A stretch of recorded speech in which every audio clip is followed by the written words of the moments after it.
welcome to some gentle yoga this morning. So I think we're going to use a yoga strap potentially for a couple of different poses. Now, if you don't have one, you can certainly just work out the best way you can with you holding onto your leg or your toe, or you can use something else like a towel, whatever you've got handy. They are kind of nice to have around. And then if you'd like, you could have a blanket or some pillows to kind of make things more comfortable.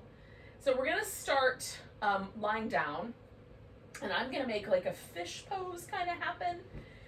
A mild supported variation of a fish pose. But essentially I'm going to use this pillow to support my upper back. And usually what I do is like kind of put my shoulder blades pretty close to the edge of the pillow. I get away with pillows and blankets, I can get away with the shoulder blades being a little higher up. But if you were to use a yoga block in place of that, you really kind of want the bottom of your shoulder blades to line up about with the bottom of the block. So the shoulder blades are resting on the block, and that will hold your upper back up without poking. Blocks are much more firm, and they kind of, if they're not in the right place, they have a tendency to sort of hold the vertebrae on the back in a really funky, uncomfortable position. So you can get your shoulder blades to support your body weight. That's what we're after. And then you could have something under your legs if you like. I'm going to go for just a straight, kind of more like the fish pose kind of leg. Now, one of the things about a fish pose that you do with your body rather than props is that the head hangs back. Now, I don't love that part of it, especially if I'm going to hang out forever. It's fine for a handful of breaths, 10 breaths even, but hanging out for a couple minutes, not so great. So I like my head level. Now, if I'm using the block, sometimes I'll even have one block a little higher, so my head's held a little bit higher up. So you can experiment with that at your house. And if this just isn't your jam today, for whatever reason, stretching the shoulders open or having anything kind of around the shoulder is really uncomfortable, you can certainly just lie down on the floor directly. Now, one of the possibilities here, in addition to sort of establishing the back bend, which there's a little mild kind of Cobra-like sensation in my lower back. If I want that to be a little bit less, I could tuck my tailbone in a little bit more and rest a little higher up on the hip. And again, having the feet resting on the floor or putting something under the legs will help kind of alter the back bend. And then you can also experiment with where the arms are placed. So if I keep my arms kind of more in a mountain pose kind of arrangement with my torso, where they're just in a more neutral position, then this drop off where the shoulder kind of rolls around and hangs out around the edge of this pillow happens deeper in the shoulder, more in the stabilizer muscles that keep my arm bone kind of and shoulder blades stable. So if I took my arms out wide, that targets more of the bigger chest muscles, and so that's a much stronger, much spicier feeling. It's just a little different target area. So if the chest muscles tend to be a little bit tight and it feels like it kind of wants to hug your arms into your body, then the wider arms might be the way to roll. If normally the issue for you, if there is any issue at all, is that your shoulder tends to want to roll a little bit forward, then the stabilizer muscles are the ones you might want to target. So we'll keep the arms a little closer in.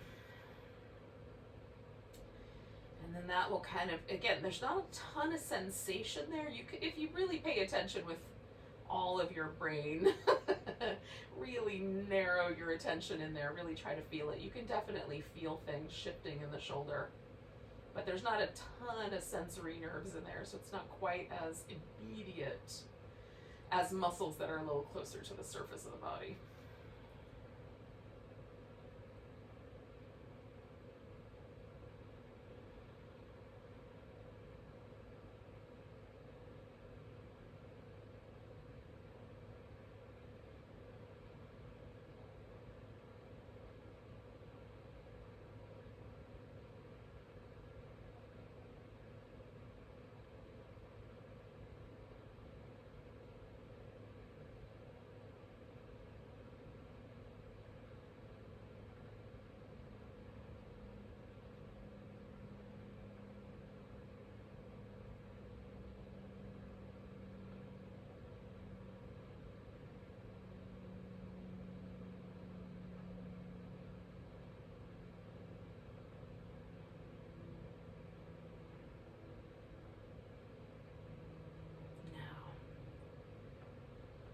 about another minute or so.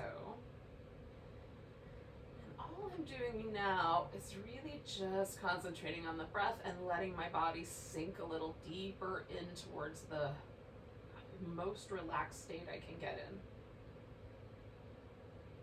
I'm mostly kind of imagining in my mind that I'm just melting, melting around this pillow and into the floor.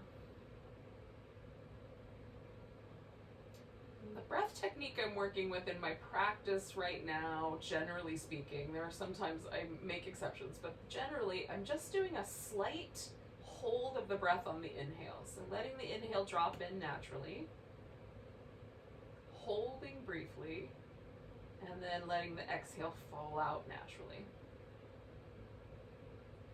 So the breath itself is really gentle. And the only thing I'm adding is that slight retention.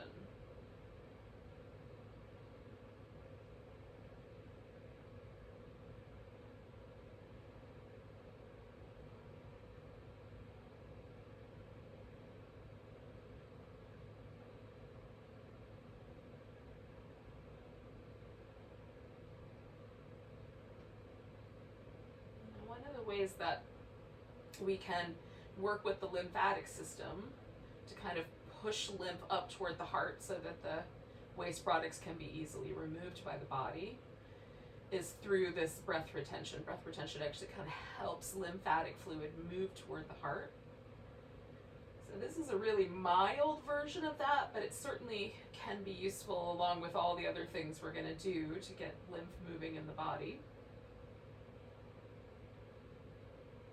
And it's such an easygoing breath practice compared to some.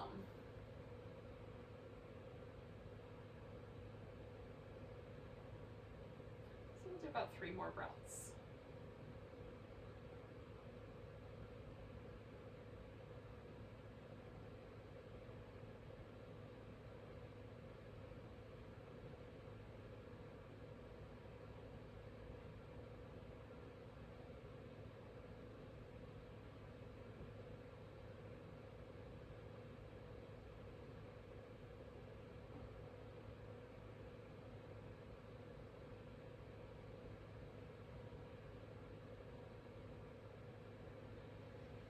Now, to get myself kind of off this pillow, I'm just going to push myself to the side and pull it out from under me. And then come back onto my back.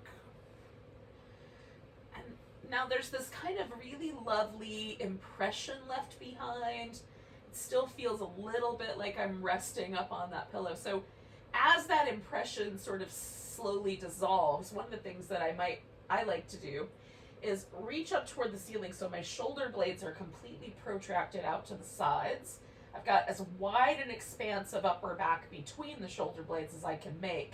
And then I kind of curl in my abdominal muscles so I can really flex that part of my spine and press it into the floor and then just rock back and forth. Ugh.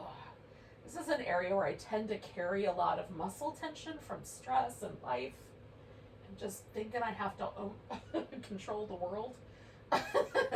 So the pillow kind of makes it possible for me to sort of access a little bit of space there and release some of that tension. It's one of my favorite ways to begin a practice. But now just notice kind of how it feels for you.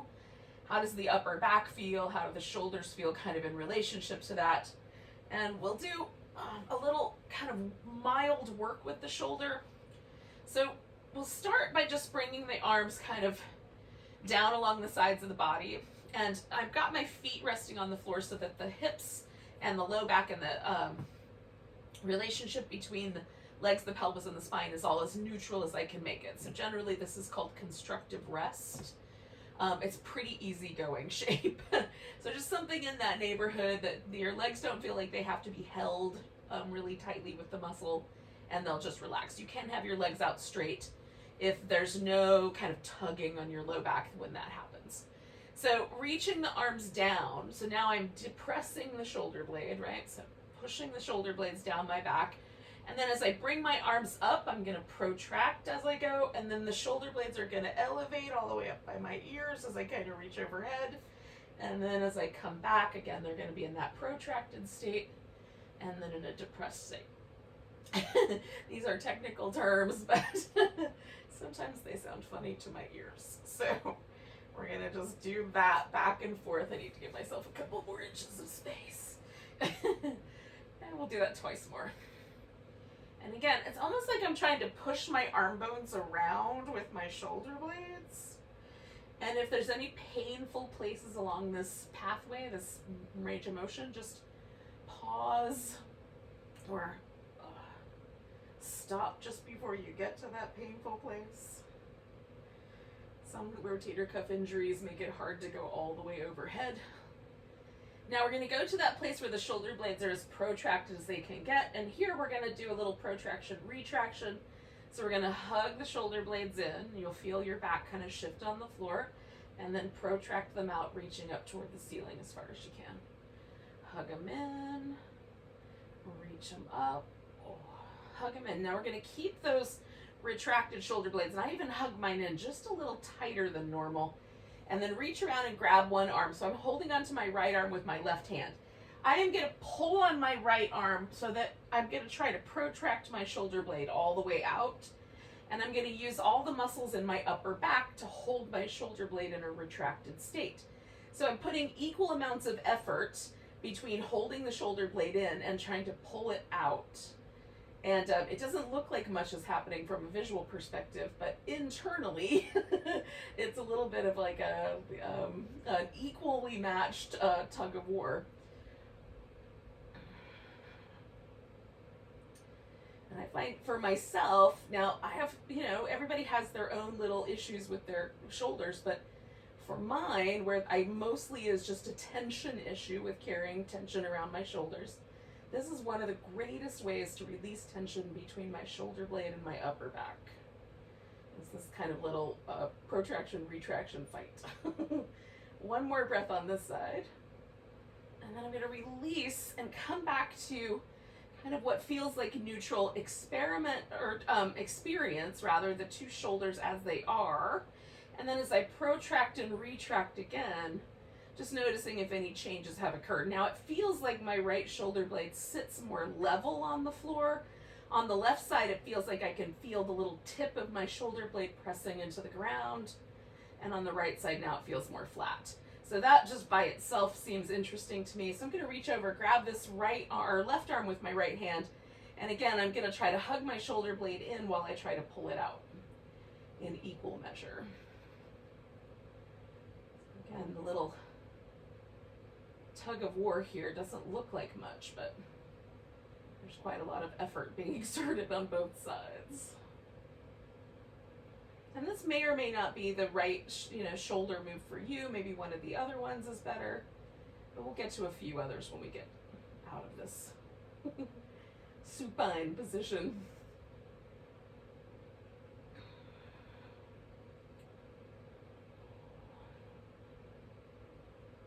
Okay, we'll take 2 more breaths with the stalemate.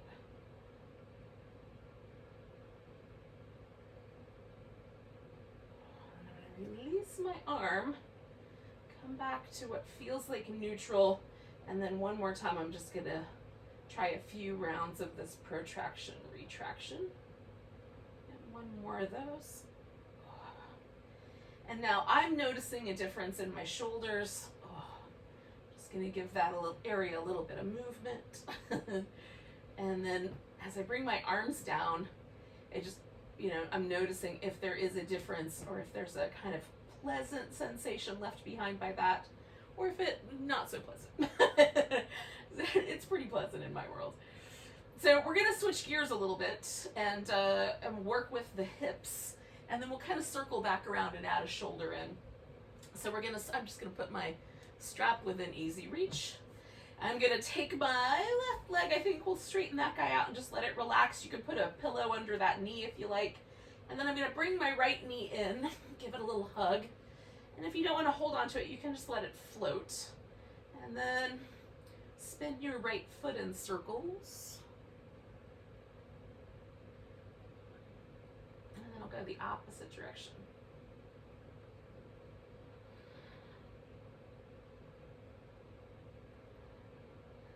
Pointing and flexing.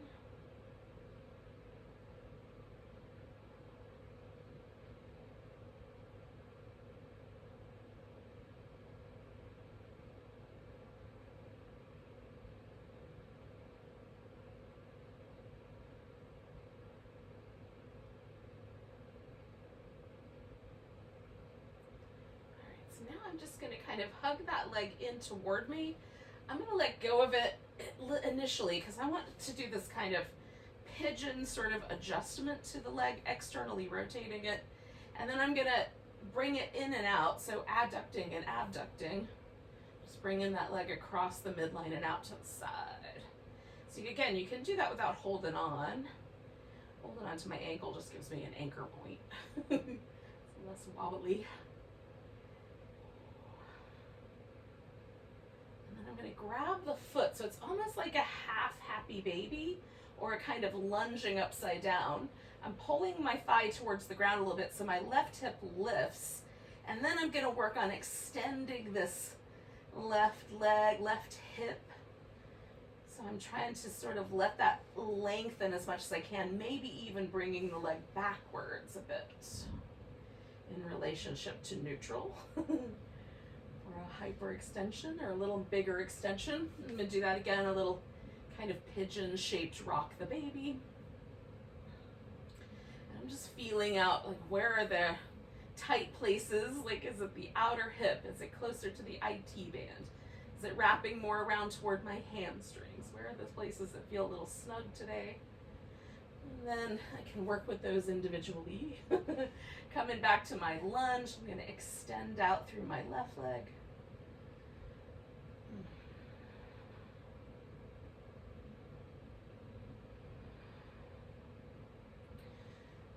And then I'm going to do one more of each of those. One more little rock the baby, noticing if anything has changed or shifted.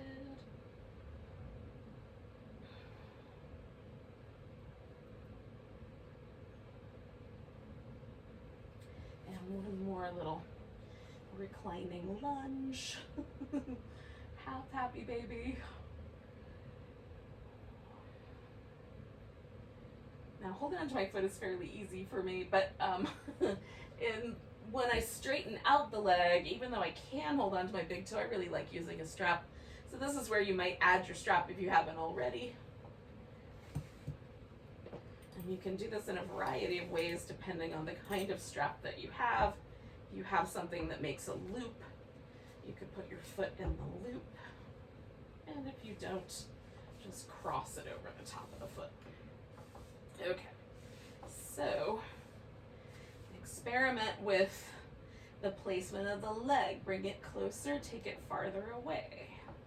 Rotate it outward, rotate it inward. Kind of see what happens. What muscles kick on, if there's any fatiguing or muscles that start to shake. And then find a spot that feels interesting, but not problematic.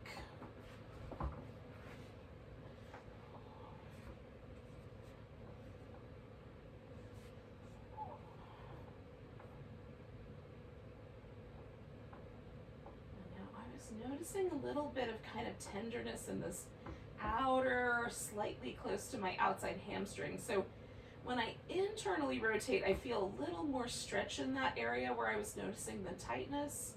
If I rotate the other way, I feel this a little more towards the inside of my leg. Now everybody's going to feel things slightly differently because the shape and actual placement of our joints is individual and unique. But you could experiment and kind of like look for like, if I turn my leg this way or lean it a little bit this way, does it hit the spots that I know I want to hit today? Or there might just be like, just go along for the ride, see what happens. Maybe you don't have an agenda. I didn't until a few minutes ago, but now I kind of do.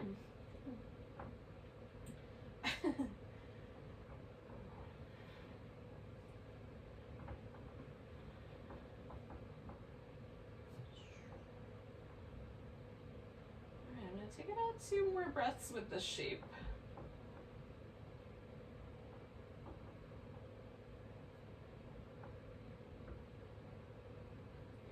And then I'm coming out to the side. Now you could kind of roll onto the side so that your leg still points towards the ceiling, but you just change the relationship of the torso. I have a little bit of space on this side, less on the other, but I'll adjust. And then you could build up some support under this leg if you like. Again, rotating inwardly or externally changes the stretch for me. Now with an internal rotation, there's a little less intensity, and if I rotate outwardly, I have a lot more of my hamstrings that get involved, and that's interesting to me. You may also find that flexing the foot or pointing the toe changes the way it feels. And you can work with your deep abdominal muscles on the opposite side and try to kind of pin the left hip to the floor a little more firmly. And that may change the way the inner thigh or there's a ton of muscle in this area. Some of them feel like they are a little more in the kind of deep buttock region. They're not in that outer glute per se, but in that sort of deep towards the back of the hip, you've got all your external hip rotators and a couple of the adductors, the kind of deeper adductors. And then in this kind of central portion of the thigh, we've got 4 different muscles that are called adductors and a couple of other things as well that lean a little more towards the groin side of things. Now there's the territory between your pubic bone and your sit bone varies with individual to individual. So it's not a huge territory, but there's tons of layers of muscle in this kind of where the inner thigh and the outer thigh, deep in those regions where they hold the bone, the femur bone into the socket.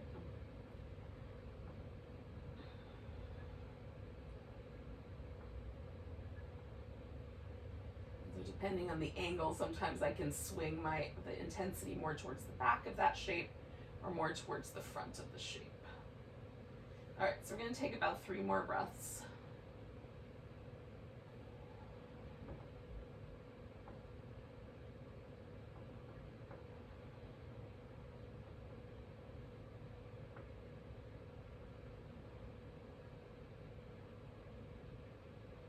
All right, so to bring my leg all the way across for a twist. Now, I'm going to stay mostly with a straight leg. You could also bend your knee and do a twist that way. Try not to. I'm nestling my foot in amongst my plants and other things here, but I'm trying not to cause any trouble. But I've got a little bit of a twist, so this part of my back is turning up. You can also do this by keeping the hips level and just letting the leg come across a bit. Sort of going for that twist intentionally.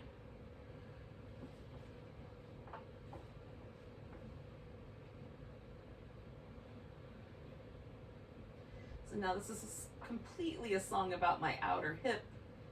So there's a couple of glutes here. There's one that moves a little more towards the front, one that's a little more around towards the side. Of course, there's the big glute in the back. But these little side ones are the ones that I'm more interested in. So if I press, kind of roll my hip down a little bit, that changes the way that feels. If I kind of lift and bring the hip and the ribs closer together, it's a little different. I can rotate the leg a little bit and it makes a change.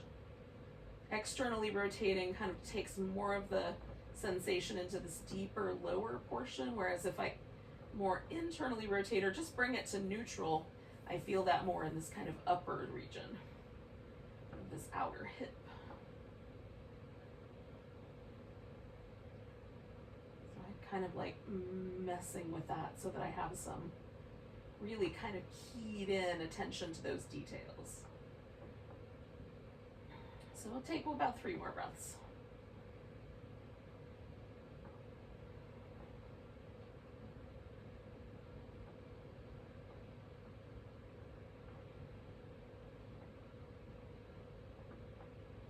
All right, I'm coming on back.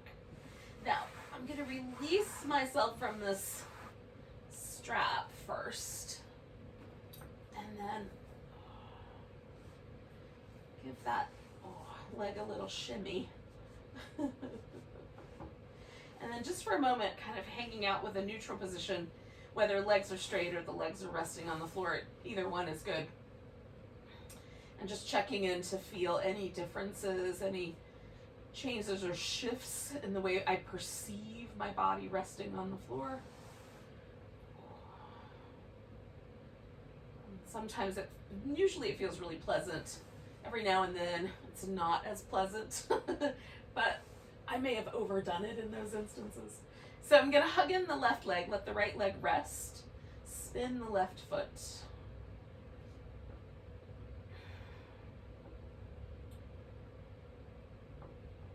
And then go the opposite direction.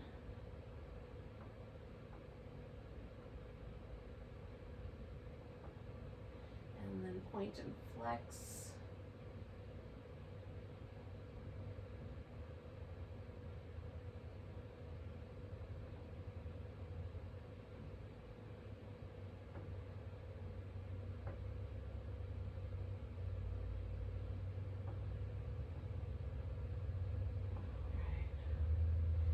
Then just kind of starting this back and forth process. And again, I'm going to let myself get kind of settled in. And then you can let go of the leg. You don't have to hold it. You could hold it with a strap. Just doing this slightly pigeon-shaped rock the baby.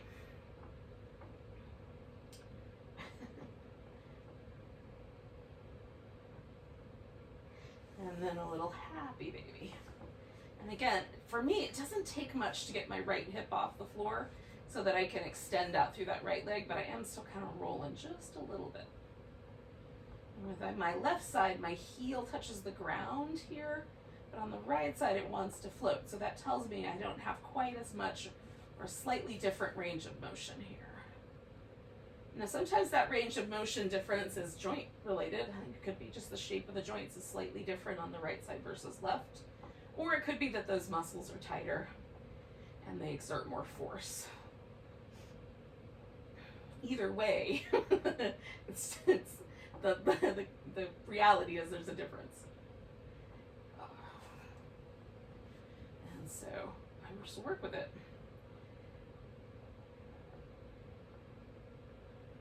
One of the things that is kind of interesting about yoga in general is when I think about it in these ways where I'm just working with whatever I'm finding, I feel a lot less judgment towards my body in general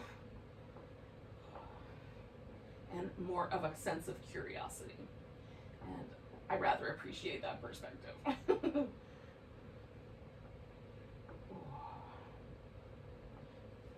Okay, so one more time I'm going to come to this kind of reclining lunge, half happy baby shape. Just exploring the relationship here of the hip flexors and length there. Now, again, I'm going to put the strap around my foot. I can avoid hitting myself in the face with the buckle. That would be good. And again, before I get locked into anything, I'm going to experiment a little bit with giving myself a little more room, and then bringing the leg in, rotating a little bit out and in. Just want to get to know the shape today. I do the shape a lot. I'm a fan of the strap leg stretches. They hit a lot of territory. And they're super simple.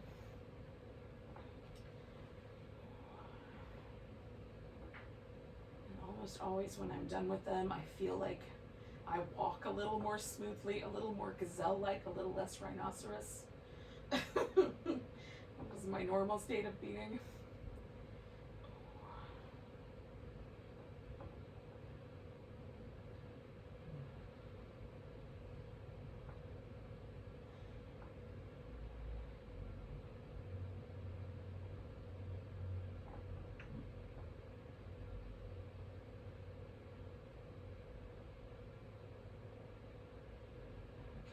Take about 3 more breaths with this sort of back of the thigh, hamstring oriented stretch.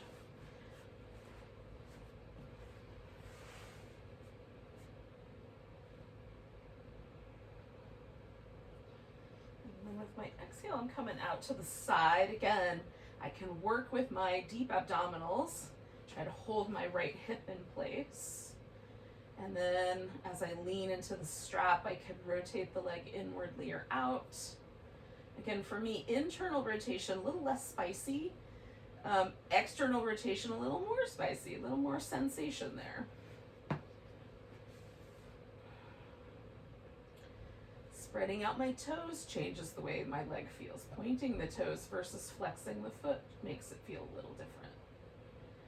So you can experiment.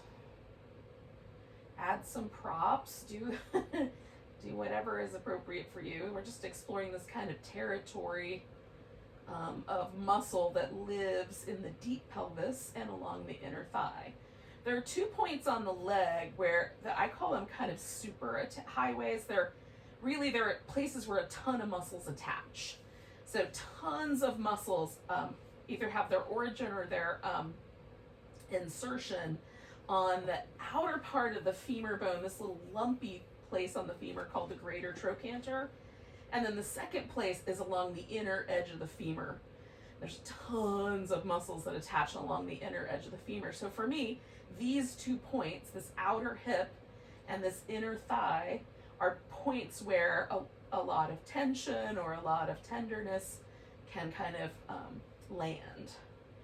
So that's, I think, one of the reasons I love these stretches so much is that I just hit all of the places where the muscles kind of expand out or create the space here on the legs. And if you think about how tiny your femur bone is in relationship to the thickness of your thigh, there's a lot of layers here, friends.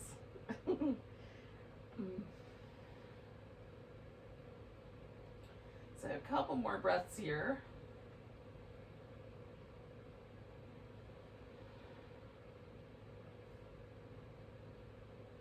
And then I'm going to come across for the twist. And again,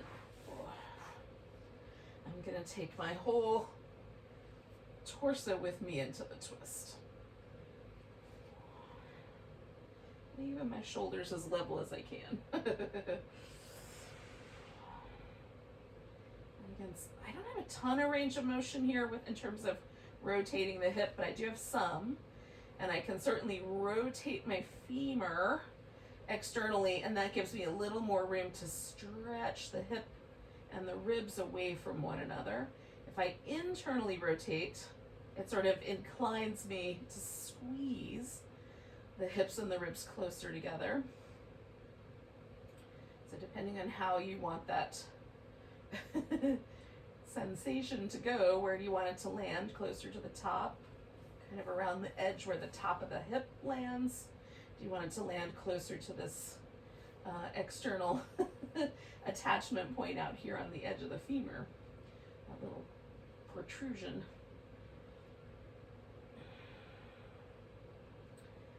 Sometimes if there's a tender place, I avoid it. Sometimes if there's a tender place, I stretch into it. It depends on the level of tenderness and the feedback that I get from the movement.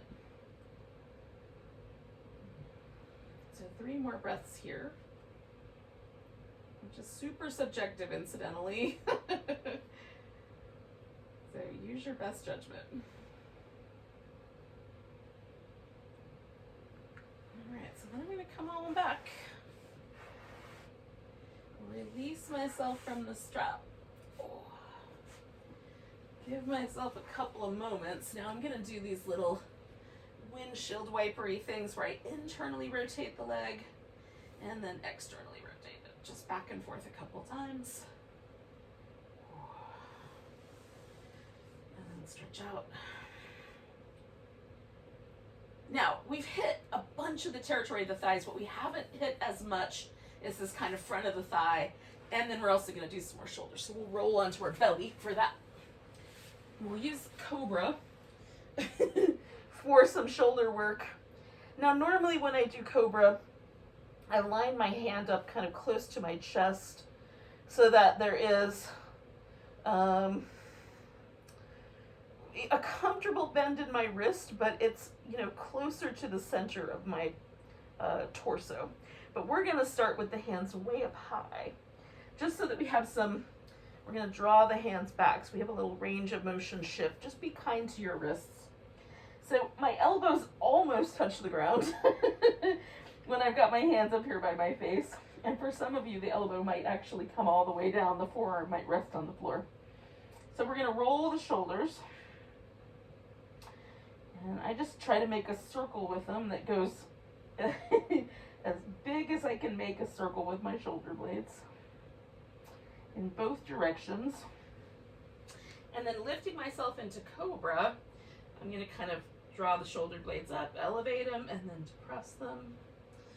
Elevate them and depress them, and then I'm going to kind of pull against the floor, broaden the chest and retract them as much as I can. And then we'll come on down and slide the hands back like an inch or so. Depending on the range of motion, might be a half an inch. And then circle the shoulders in both directions.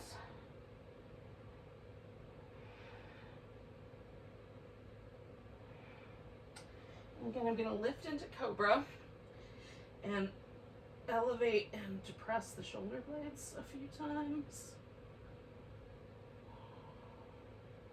And then pulling against the floor, I'm going to try to retract those shoulder blades towards each other in the center. Okay, so now I'm going to pull back to what was probably a little bit lower than my normal. And this might be the last one, or maybe there's going to be one more. We'll see. Roll the shoulder blades.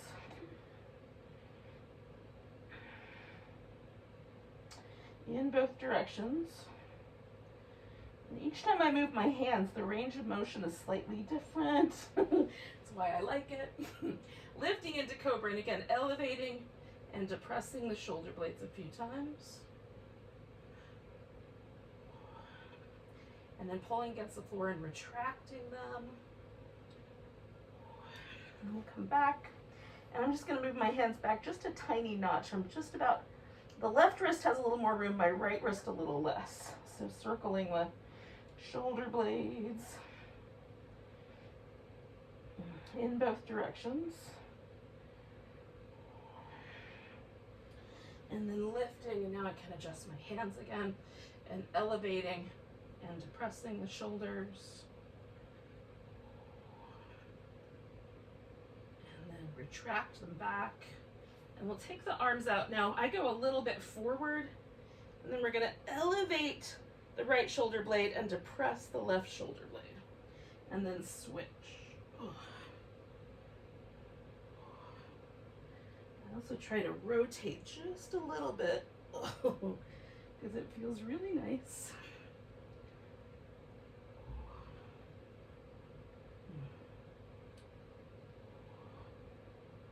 All right, coming back to the center, we're going to press ourselves back to child's pose. Or if child's pose is not your jam, you can stop at the kind of all fours position. Oh. It's mostly just a check-in point.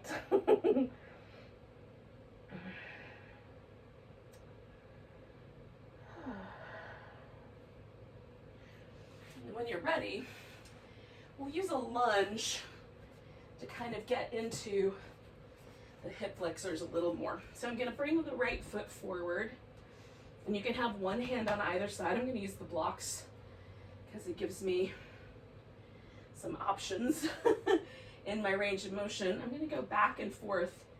So this can turn into a hamstring stretcher. You can stop just short of that. And then I'm going to lean in, bringing my heel in towards my buttock, stretches the top of my thigh a little more and kind of protects my knee.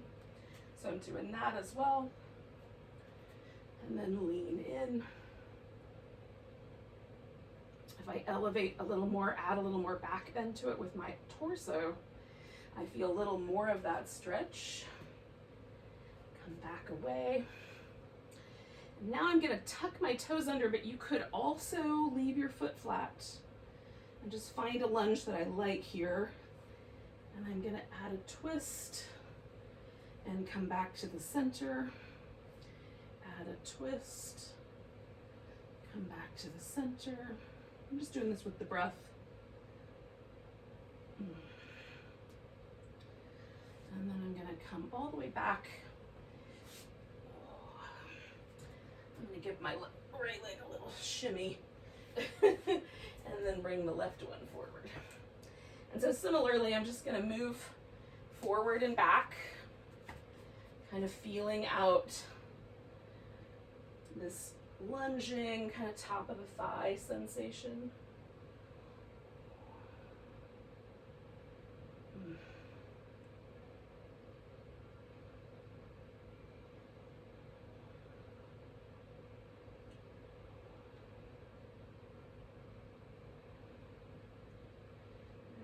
Tuck my toes under, and again, you can do that either way. Find a lunge that feels interesting. And then I'll add a twist and come back. And add a twist and come back. Add a twist and come back. And then I'm going to take that left leg, give it a little shimmy. I'm going to do a few rounds of cat and then come to a seated position. And you could do that or child's pose or even some downward dog if you want to get your dog on. It's a good pose.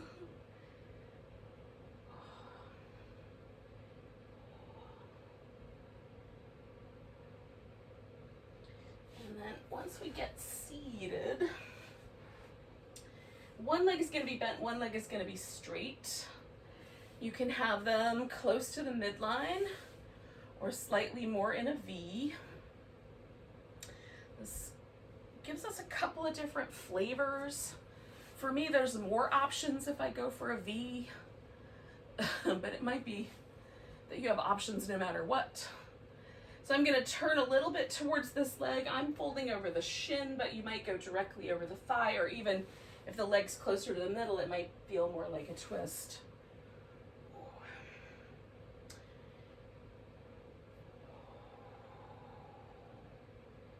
I'm going to experiment a little bit with my back muscles, kind of lifting and lengthening and then rounding, especially through my upper back. I'm trying to get my upper back a little bit rounder. It's inclined to do that anyway, so it doesn't feel too wrong. And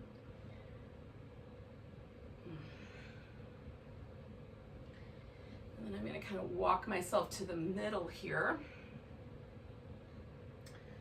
Same sort of notion of sort of these little almost cat-cow-like shapes through my spine. You can also just hold this steady.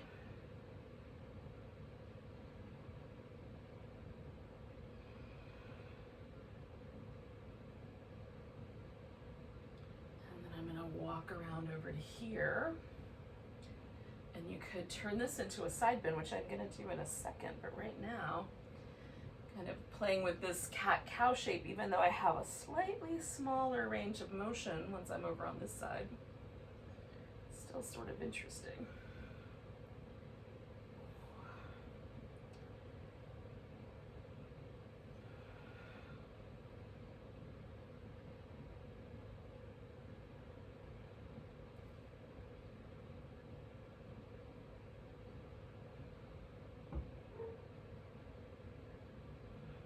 Come all the way back up. Switch which leg is which.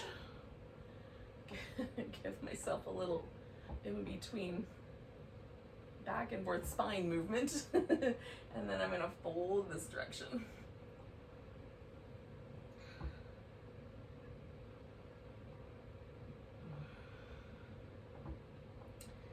So I'm over the bent knee, kind of shin thigh area for now.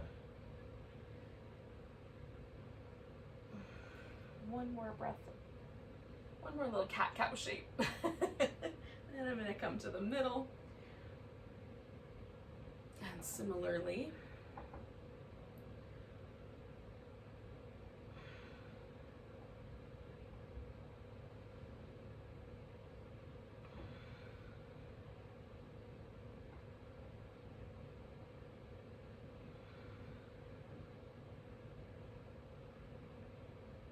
one more of those. And then I'm going to wander over this longer leg. And one of the things I find really interesting about trying to do the little cat-cows here is that there's definitely a different stretch down one side of my back versus the other, so it's really weird to try this, but I'm into weird. And then a little side stretch. Reaching with the arm, and then just letting it be more about a side bend. Back and forth. I'm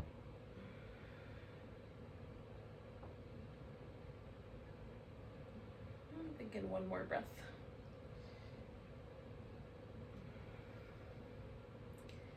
And then I'm going to come all the way up. Find a simple way to sit, a way that just takes all the pressure off. So that could be sitting on a cushion, it might be just cross-legged, it could be a lotus or something, a half lotus, something like that. And then we'll just take a moment to pause, let the body relax in this position. You can have your hands placed palm up or down or one inside the other. So the shoulders are able to relax. We're not going to hold ourselves rigidly, but we're just going to try to find a sort of upright position.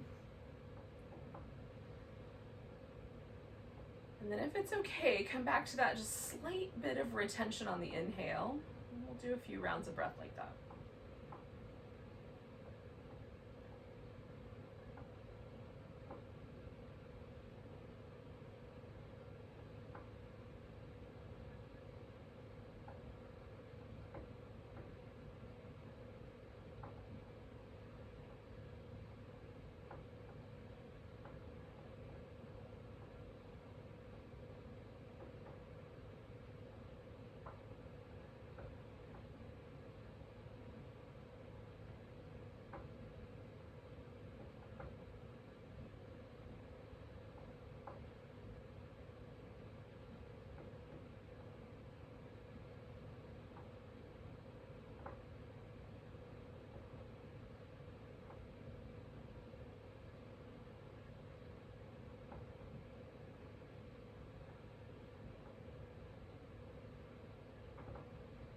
Take a nice big breath.